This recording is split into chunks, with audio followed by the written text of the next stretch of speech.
Here we are loading up for this tour. Getting ready to... There goes Manny. You guys ready? Yeah. I'm ready. Let's do it. All right, Russ, where are you taking us today? Well, I think it's really important for people to know where they are when they get down here to Rocky Point because there's a lot going on. So besides the beach and the bars and the food and all of that, we also have one of the 13 marvels of Mexico, which is the Pinacate Visitor Center and the Elegante Crater. And it is an absolutely wonderful desert biosphere that we have here. It's a very unique place in the world, so I like for people to see that firsthand and actually touch the lava and get to know the plants and the animals of the desert. So we're going to head out there first. So straight ahead of us is the Grand Pinacate Mountains, and it is actually considered an active volcano, but it's 4,200 feet above sea level. And Padre Kino was the first non-Indian, non-Mexican to hike all the way to the top of it and declare that Baja California was in fact a peninsula and not an island. And at that point, all of the maps had to be redrawn of the world as they knew it. Kind of an interesting thing. He came from Spain and settled missions in northwest Mexico and Southern California. You hear names like Modesto, Sacramento, Los Angeles, San Diego. Those were all names given from Spain. So now we're rolling into Shuktok, or the Pinacate Visitor Center. Shuktok is an Indian word from the Tohono O'odham tribe, and it actually means sacred mountain. This first mountain that you're looking at here is the Sierra Blanca, or White Mountain, and it doesn't look real white, but when you juxtapose it against the Pinacate range, it's very white. We'll see the Pinacate in a few minutes. Up here to the left, you can see the beginning of the northern hemisphere's largest moving volcanoes, yes. How about sand dunes? That's better. Wow. The sand is reportedly the remnants of what was the Grand Canyon when it was being carved. Okay, so how far did we head out of Puerto Penasco to get here? Right now we're about 20 miles north of Puerto Penasco. Okay. And we're on a road that's about 6 miles long, which is a purpose-built road to take you back to the visitor center, which is a fully self-contained center. It's got enough solar panels and battery backup and generators to be completely off the grid. So it takes care of itself. It's considered one of the 13 marvels of Mexico, which is kind of an interesting thing. It's actually built on the lava flow that came from the Pinacate mountain range. So here we are at the base of the very end of a lava flow that flowed almost 25 miles from that mountain all the way in the background. Wow. There it is, folks, the lava fields. This is the beginning of the Flujo de Lava.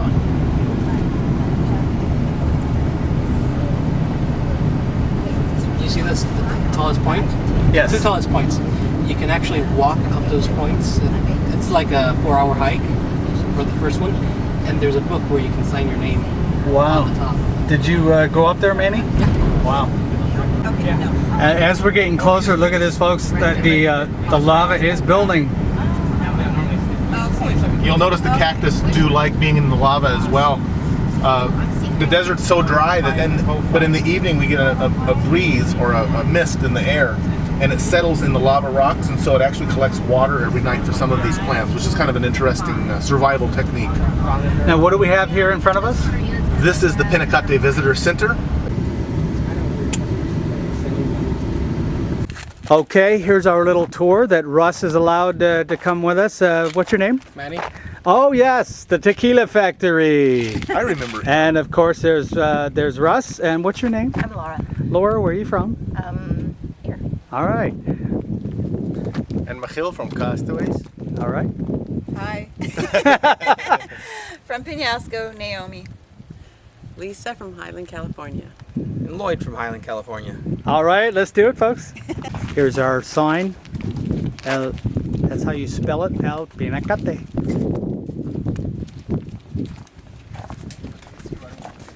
Look at this lava everywhere.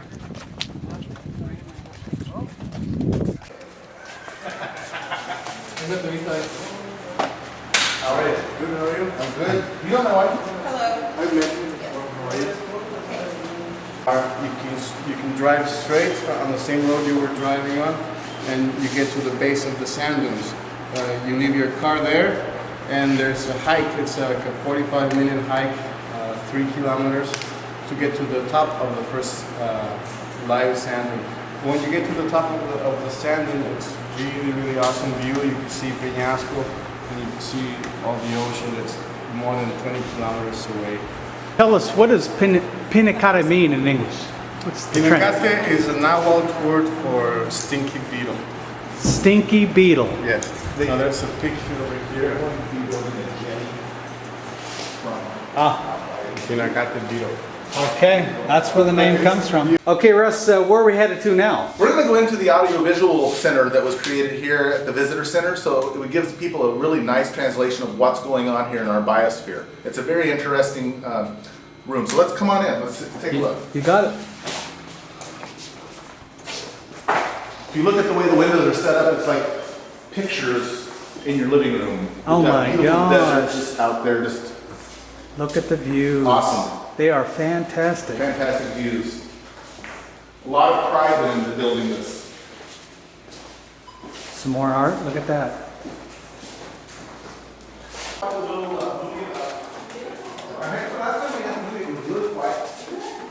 I wasn't hearing this around, Look at that. so just so you know, I really liked it at the time.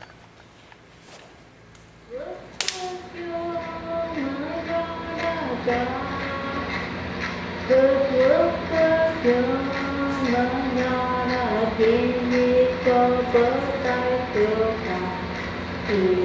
lỡ những video hấp dẫn.